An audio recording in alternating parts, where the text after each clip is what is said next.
تو میں عرض کر رہا تھا کہ متضاد کے معنی ہیں آپس میں دونوں مقابل ضدیں کہ ایک دوسرے کے مقابل کھڑی ہوں، جیسے آگ ہے اور پانی ہے کہ یہ دونوں کیفیتیں ایک دوسرے کے مقابل ہیں۔ آگ پانی پر غالب آنا چاہتی ہے اور پانی آگ پر غالب آنا چاہتا ہے۔ اسی طرح تری اور خشکی، یعنی تری خشکی، جہاں تری ہوگی وہاں خشکی نہیں ہوگی، اور جہاں خشکی ہوگی وہاں تری نہیں ہوگی، جہاں خشکی ہوگی وہاں تری نہیں ہوگی۔ یہ کیفیتیں آپس میں ایک دوسرے کے مقابل ہیں اور دوسرے کی ضد ہیں۔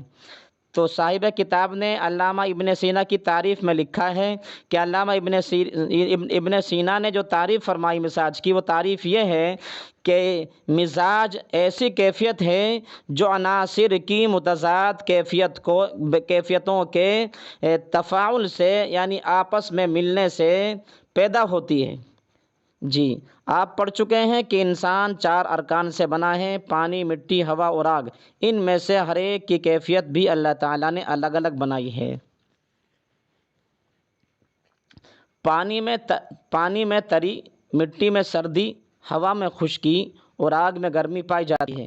خلاصہ واضح ہو کہ طب میں جن امزجہ پر بحث کی جاتی ہے وہ درجہ بالا ارکان یعنی کیفیات کے امتزاج یعنی باہم ملنے سے حاصل شدہ کیفیت ہوتی ہے، جس کو طب میں لفظ مزاج کے نام سے جانا اور پہچانا جاتا ہے۔ جی، تو جو میں نے خلاصہ کیا تھا متضاد کیفیتوں کے تفاعل سے پیدا ہوتی ہے، وہی خلاصہ صاحب کتاب نے بہت ہی آسان اور سہل انداز میں یہاں نقل کر دیا ہے، جو میں نے ابھی آپ کے سامنے پڑھ کے سنایا ہے۔ جی، پھر صاحب کتاب فرما رہا یہ بھی واضح ہو کہ ارکان کے ایک دوسرے میں باہم ملنے سے ایک نہیں بلکہ 2 کیفیات اخذ ہوتی ہیں، یعنی 2 کیفیات حاصل ہوتی ہیں، جیسے تر سرد، خشک گرم وغیرہ، کیونکہ کائنات میں کوئی بھی شے مفرد یعنی اکیلا مزاج نہیں رکھتی۔ اللہ سبحانہ و تعالیٰ نے کائنات اکبر یعنی دنیا اور کائنات اصغر یعنی انسان کو انہی 4 ارکان سے مرکب بنایا ہے۔ اسی لیے دنیا میں ملنے والے موالید ثلاثہ یعنی نباتات، جمادات اور حیوانات، یعنی ساری چیزیں انہی کے اندر داخل ہیں۔ یا تو نباتات ہوگی جو زمین سے اگنے والی، یا جمادات ہوگی جو جن میں کوئی کسی طرح کی جان نہیں ہے، یعنی پتھر مٹی وغیرہ، یا حیوانات ہوں گے جو جاندار ہیں جو اپنے ارادے سے حرکت کرتے ہیں۔ تو موالید ثلاثہ یعنی نباتات، جمادات، حیوانات۔ نباتات میں نے بتایا، نباتات کہتے ہیں زمین سے اگنے والی چیزوں کو، اور جمادات کہتے ہیں جو بے جان ہیں، اپنی جگہ سے حرکت نہیں کر سکتی، اپنی مرضی سے وہیں پڑی رہتی ہے، اگر کوئی اٹھا دیتا ہے تو اٹھ جاتی ہے ورنہ تو وہیں پڑی رہتی ہے، انہیں کہتے ہیں جمادات یعنی جمی رہنے والی چیزیں۔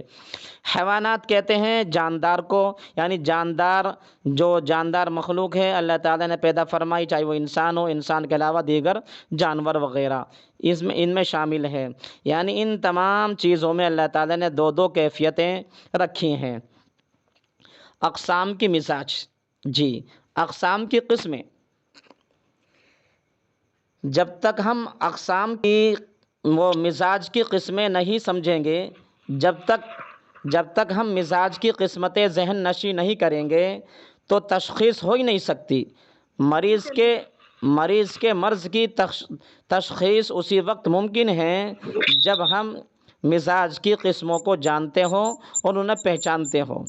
جی، ہر دنیا میں ہر جینے والے جاندار میں مزاج کی 6 قسمیں ہیں۔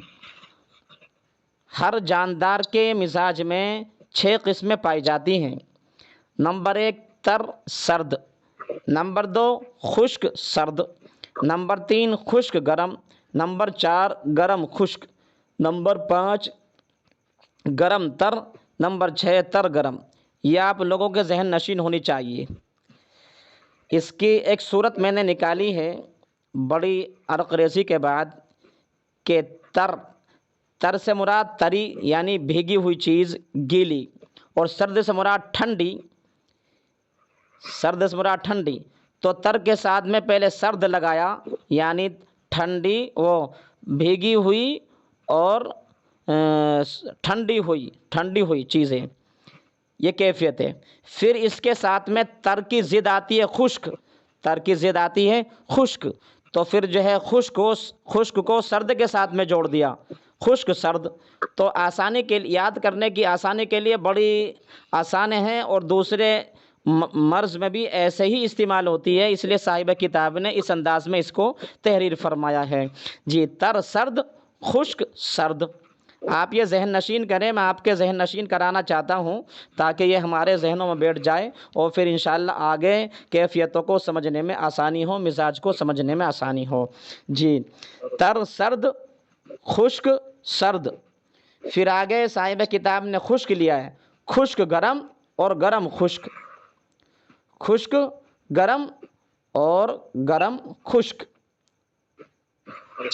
جی، پھر 5ویں نمبر پہ لیا ہے گرم تر اور تر گرم۔ دیکھو یاد کرنے کے لیے کتنی آسانی ہے۔ نمبر 1 تر سرد، پھر خشک سرد، پھر ایسے ہی خشک گرم، پھر گرم خشک، پھر گرم تر اور تر گرم۔ غالباً آپ کے سامنے یہ میں اصل میں اپنی کتاب سے پڑھ رہا ہوں۔ جی، اس میں دیکھیے آپ، میں اپنی وہ کاپی سے پڑھ رہا تھا، میں معاف کیجئے گا، آپ کے سامنے نہیں آ رہی ہے۔ جی، اب آپ کے سامنے آ گئی، دیکھو شو ہو گئی آپ کے سامنے۔ جی، ہر ذی حیات میں مزاج کی 6 قسمیں ہیں۔ جی، ہر ذی حیات میں مزاج کی 6 قسمیں ہیں، تر سرد، خشک سرد، خشک گرم، گرم خشک، گرم تر، تر گرم۔ جی، میری آواز آ رہی ہے؟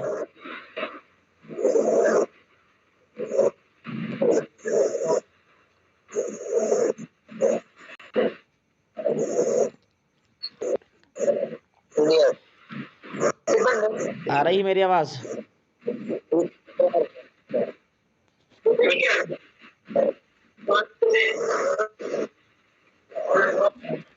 جی، اب یہ اسکرین میری اسکرین شو ہو رہی ہے؟ جی، یہ کس کی آواز آ رہی ہے؟ اپنے مائک کو بند کر لیجئے ادھر سے۔ جی جی، تو میں عرض کر رہا تھا مزاج کی قسمیں، تو ہر جاندار میں مزاج کی 6 قسمیں ہیں۔ نمبر 1 تر سرد، پھر تر کی ضد آتی ہے خشک سرد، پھر ایسے ہی تر کی جو ضد ہے خشک، پھر اس کے ساتھ میں گرم لگ گیا، گرم خشک گرم اور گرم خشک، ایسے ہی گرم تر اور پھر تر گرم۔ اس کو آپ ذہن نشین کر لیں، میں نے اسی وجہ سے اس کو کل یا پرسوں اس میں تکرار کے گروپ میں ڈال دیا تھا تاکہ آپ لوگ اسے ذہن نشین کر لیں۔ جی، اب آگے صاحب کتاب فرما رہے ہیں، جی، عمر کے اعتبار سے مزاج کی 4 قسمیں ہیں۔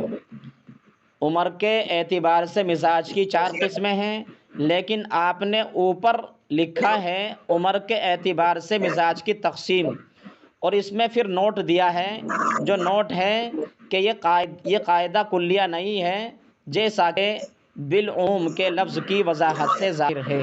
یہ قاعدہ کلیہ نہیں ہے، بلکہ اکثر مزاج یہ پایا جاتا ہے۔ جی، آپ سمجھے، بچوں کا مزاج تر گرم سے لے کر تر سرد تک ہے۔ بچوں کا مزاج تر گرم سے لے کر تر سرد تک ہے، یعنی پیدائش سے لے کے بلوغ تک۔ بچوں کا مزاج پیدائش سے لے کے بلوغ تک، بچوں کا مزاج پیدائش سے لے کے بلوغ تک تر گرم سے لے کر تر سرد تک ہے۔ اب آپ سمجھئے کہ بچے یہ ان کے مشابہ ہوتے ہیں، جیسے زمین میں جو پودا اگتا ہے اور وہ پودا بڑا نرم ہوتا ہے، کوئی بھی پودا ہو تو بڑا نرم ہوتا ہے، پیدائش میں شروع میں بڑا نرم ہوتا ہے، اس کو جدھر چاہے ادھر موڑ دیتے ہیں اور ہوا جدھر چاہے گھیر دیتی ہے، پھر وہ اپنے پیروں پر کھڑا ہو جاتا ہے۔ تو جس طریقے سے نباتات کے اندر شروع میں ان کا مزاج تر گرم ہے، جو ہے تر گرم ہوتا ہے، یعنی تر گرم اور ایسے ہی تر سرد، تو اس میں تینوں صفتیں نرمی والی بیان کی گئی ہیں، کیونکہ تر والی بھی نرمی والی ہے، اور گرم جو چیز گرم ہوتی ہے وہ بھی نرم ہو جاتی ہے، اور ایسے ہی سرد بھی، سرد اور تر سرد یہ بھی کیفیتیں جو ہے، یعنی چاروں کی چاروں کیفیتیں غالباً نرم ہی ہیں، پگھلانے والی ہیں اور نرم رکھنے والی ہے۔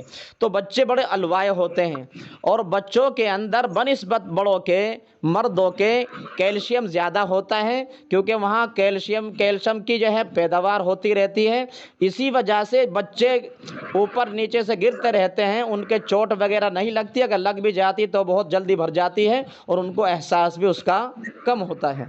جی آگے ہے مردوں کا مزاج خشک سرد سے لے کر خشک گرم تک، یعنی مردوں کا مزاج بلوغ سے لے کے بڑھاپے کے شروع تک کیا ہوتا ہے؟ خشک سرد سے لے کر خشک گرم تک ہوتا ہے۔ جی خشک سرد سے لے کر خشک گرم تک ہوتا ہے۔ جی یعنی شروع میں یہ سمجھیے کہ جب انسان بالغ ہوتا ہے تو بالغ ہونے کے بعد اس کے اندر بہت ساری نشو و نما بھی ہوتی ہے، سوچیں بھی ہوتی ہیں، تو اس کے اندر کسی چیز کو حاصل کرنے کی، ترقی کرنے کی بہت ساری اس کے اندر امنگیں اور تڑپ اور لگنیں ہوتی ہیں۔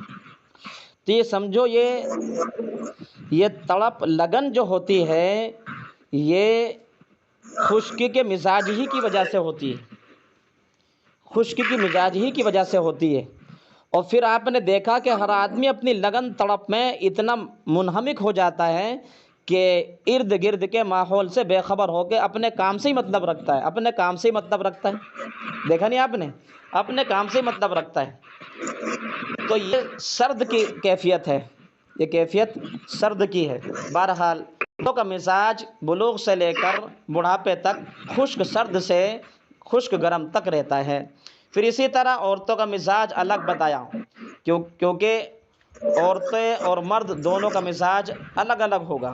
جی عورتوں کا مزاج گرم خشک سے لے کر گرم تر تک رہتا ہے۔ کیوں رہتا ہے؟ کیونکہ عورتیں عام طور پر، اکثر عورتیں، یعنی کہ یہ سمجھو آپ 99% مان لو یا 95% مان لو، یعنی 95% عورتیں مستورات وغیرہ یہ کوئی طاقت کے اور کوئی ویسے کام کرتی نہیں، یہ نرم و نازک گھر کے چھوٹے موٹے کام کرتی رہتی ہے، جس سے ان کا مزاج ایسا رہتا ہے۔ اگر یہی عورتیں میدان میں آ جائیں، یا یہ سمجھو کہ جو عورتیں میدان میں ہیں اور باقاعدہ مردوں والے کام کرتے ہیں، جیسے بہت سے ملکوں میں جو کام یہاں مرد کرتے ہیں، فرنیچر کا، گارے مٹی کا، مزدوری کا، وہاں اس ملک میں وہی کام عورتیں بھی کرتی ہیں، یعنی عورتوں اور مردوں میں کوئی فرق نمایاں نہیں ہے۔ تو وہاں کا مزاج میں سمجھتا ہوں، یہاں جو عورتیں کام نہیں کرتی، سکون و عافیت کے ساتھ میں گھر کے چھوٹے موٹے کام کرتی رہتی ہیں، ان کا مزاج مردوں کی طرح ہوگا، ان کا مزاج مردوں کی طرح ہوگا۔ اگر ہم علاج یعنی کہ مرض کی تشخیص کریں گے تو ان عورتوں کی تشخیص مردوں کی طرح ہوگی، اور یہاں کی جو عورتیں کام نہیں کرتی ان کی جو ہے تشخیص عورتوں کی طرح ہوگی۔ جی تو عورتوں کا مزاج گرم خشک سے لے کر گرم تر تک رہتا ہے، یہ ان کا مزاج بلوغ سے بڑھاپے تک رہتا ہے۔ اب بوڑھوں میں کہ بوڑھے لوگ چاہے مرد ہوں چاہے عورتیں ہوں، بوڑھے لوگ چاہے مرد ہوں چاہے عورتیں ہوں، ان دونوں کا مزاج بڑھاپے سے لے کر موت تک، یعنی جب بڑھاپا ان کا چھا جائے، بڑھاپے سے لے کر موت تک ان کا مزاج تر سرد سے لے کر خشک سرد تک رہتا ہے، تر سرد سے لے کر خشک سرد تک رہتا ہے۔ جی آواز آ رہی جی میری صاف؟ میری اسکرین تو شو ہو رہی ہوگی جی، کوئی صاف فرمائیں۔ جی میری اسکرین شو ہو رہی ہے؟ نہیں ہو رہی۔ میری اسکرین نہیں آ رہی ہے آپ کے موبائل پہ؟ جی ہو نہیں رہی شو، انا للہ و انا راجعون۔ آپ کا چہرہ نظر آ رہا ہے صرف۔ چہرہ میں نے تو اسکرین شو کری تھی، اس پہ کیسے شو نہیں ہوئی اسکرین؟ اسکرین شیئر کریں، اسکرین اسکرین شیئر کری تھی میں نے، اسکرین شیئر کیوں نہیں ہوئی؟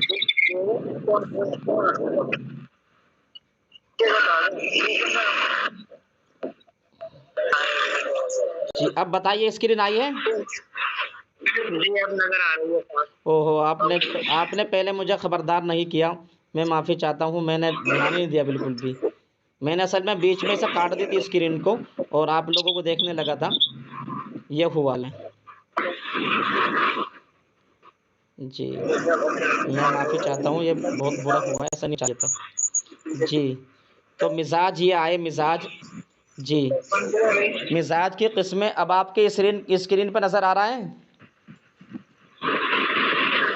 جی ہر جاندار میں مزاج کی 6 قسمیں ہیں: تر سرد، سرد، خشک گرم، گرم خشک، گرم تر اور تر گرم۔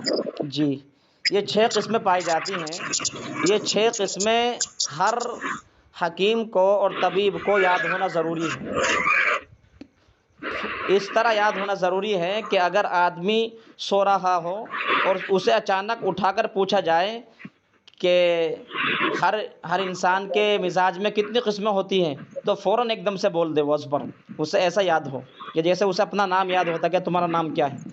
جی عمر کے اعتبار سے عام طور پر قاعدہ ہے، عمر کے اعتبار سے مزاج کی 4 قسمیں ہیں: بچوں کا مزاج الگ، مردوں کا مزاج الگ، پھر ایسے ہی 4 قسمیں بنائی ہیں۔ بچوں کا مزاج پیدائش سے لے کے بلوغ تک یہ تر گرم سے لے کر تر سرد تک ہوتا ہے، اور مردوں کا مزاج بلوغ سے لے کر بڑھاپے تک خشک سرد سے لے کر خشک گرم تک ہوتا ہے، اور اسی طرح عورتوں کا مزاج بلوغ سے بڑھاپے تک گرم خشک سے گرم تر تک رہتا ہے۔ بوڑھوں کا مزاج، چاہے بوڑھے مرد ہو چاہے بوڑھے عورتیں ہوں، ان لوگوں کا مزاج بڑھاپے سے لے کر موت تک تر سرد سے خشک سرد تک رہتا ہے۔ یہ کون سا کر رہے ہیں؟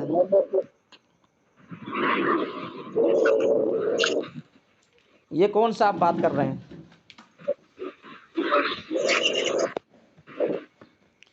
بھائی اپنے مائک کو بند کر لے جو بات کر رہے ہیں۔ جی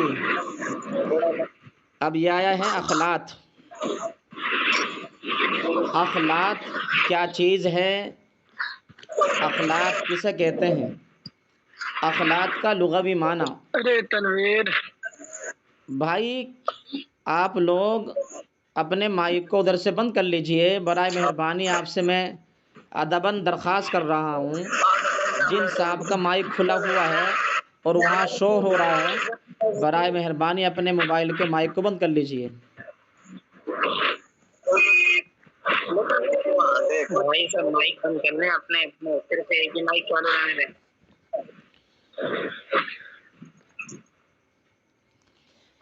اخلاط کا لغوی معنی، اخلاط خلط کی جمع ہے، خلط کے معنی ملی جلی چیز کے ہیں۔ جی اخلاط کا اصطلاحی معنی فرمایا اصطلاحاً اخلاق کا اطلاق ان تر یعنی گیلی سیال مادے پر ہوتا ہے جو عروق دمویہ میں مخلوط حالت میں پائے جاتے ہیں اور ان کے اندر مجسم ہو کر اعضاء بننے کی صلاحیت بھی ہوتی ہے۔ جی اخلاط کا اصطلاحی معنی ایسے تر سیال مادے ہیں جو انسان کی خون والی رگوں میں مخلوط حالت میں رہتے ہیں اور ان کے اندر ایسی صفت اور طاقت ہوتی ہے، صلاحیت ہوتی ہے کہ یہ مجسم ہو کر اعضاء بن سکتے ہیں۔ ابو سہل مسیحی المتوفیٰ 432 ہجری، انہوں نے اخلاط کی تعریف ان الفاظ میں کی ہے: اجسام اجسام رطبۃ سیالۃ محصورۃ اوعیۃ محصورۃ فی اوعیہ تمنعها عن السیلان وهذه هي الاخلاط۔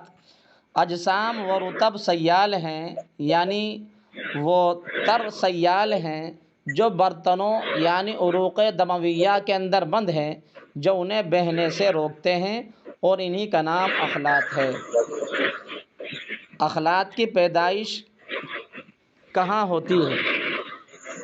جس طرح ارکان کے ملنے سے دنیا کے نباتات، حیوانات، جمادات وجود میں آتے ہیں، اسی طرح جب ہم ان کو بطور غذا استعمال کرتے ہیں تو وہ جسم سے متغیر ہو کر، نظام ہضم سے گزر کر، اپنی اصلی حالت کو چھوڑ کر یعنی کیلوس اور کیموس میں تبدیل ہو کر 3 حصوں میں تقسیم ہو جاتی ہے۔ وہ خوراک 3 حصوں میں تقسیم ہو جاتی ہے۔ وہ 3 حصے کیا ہیں؟ یعنی نمبر 1 اخلاط بنتے ہیں جی، نمبر 2 ارواح تیار ہوتی ہے، نمبر 3 اس سے فضلہ بنتا ہے۔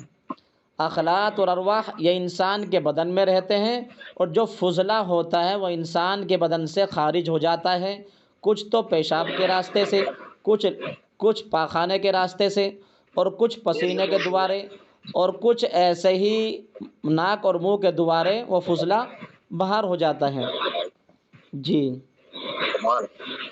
اخلاط کی تعداد، اخلاق در حقیقت 4 قسم کی ہوتی ہیں جی: خلط بلغم، خلط الحاقی، خلط سودا، خلط صفرا۔